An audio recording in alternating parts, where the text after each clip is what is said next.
কাকু 10টা লজেন্স, একটা 5 টাকার বিস্কুট আর একটা 5 টাকার চিপস দিন না। হ্যাঁ দিচ্ছি, দাঁড়াও।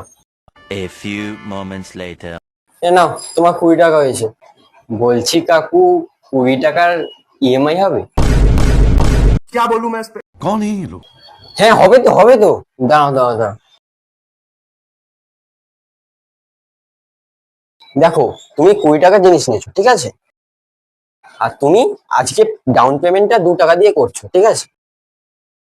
তুমি প্রতি মাসে তাহলে ওই 2 টাকা করে, না না 2 টাকাটা বেশি হয়ে যাচ্ছে, ওই 1 টাকা 1 টাকা প্রতি মাসে, তাহলে তুমি 1 টাকা করে, না না না 1 টাকা মানে 1 টাকার বেশি হচ্ছে না, হ্যাঁ ঠিক আছে।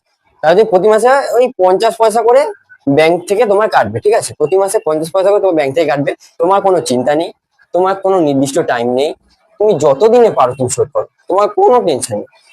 আর যদি তোমার ইচ্ছা হয় কোনো কিছু কেনার, তাহলে তুমি দোকানে আসবে, পারলে পুরো দোকানটা নিয়ে চলে যাবে, ঠিক আছে? তোমাকে দিয়ে দেবো আমি। মানে কাকু, কি সব বলছো তুমি এগুলো? হ্যাঁ রে ছোকরা,